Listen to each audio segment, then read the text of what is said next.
भाजप नेते आमदार नितेश राणे यांना 1 महिन्यांचा कारावास आणि 1 लाखांचा दंड नुकताच सुनावण्यात आलाय। हे संपूर्ण प्रकरण नेमकं काय आहे ते आपण जाणून घेऊयात। हे प्रकरण आहे जुलै 2019 मधलं। त्यावेळी मुंबई गोवा महामार्गाच्या कामात मोठा विलंब होत होता आणि रस्त्यांवर खड्डे देखील पडले होते। याच मुद्द्यावरून आक्रमक होत नितेश राणे यांनी कणकवलीत पुलाची पाहणी केली। यावेळी झालेल्या वादात नितेश राणे आणि त्यांच्या समर्थकांनी महामार्ग अभियंता प्रकाश शेडेकर यांच्या अंगावर चिखल ओतला होता। एवढंच नाही तर त्यांना पुलाला बांधण्याचा प्रयत्न देखील करण्यात आला होता। या प्रकरणावर 7 नोव्हेंबर 2024 रोजी सिंधुदुर्ग जिल्हा सत्र न्यायालयानं निकाल दिला।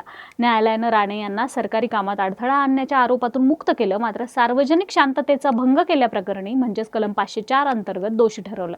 यासाठी त्यांना 1 महिना तुरुंगवास आणि 1 लाख रुपयांचा दंड सुनावण्यात आलाय। अर्थात त्यांना तात्काळ जामीन देखील मंजूर झाला असून ते या निकालाविरुद्ध वरच्या न्यायालयात दाद मागू शकतात। लोकप्रतिनिधींनी अशा प्रकारे अधिकाऱ्यांवर चिखलफेक करणं तुम्हाला योग्य वाटतं का? कमेंट्समध्ये नक्की सांगा।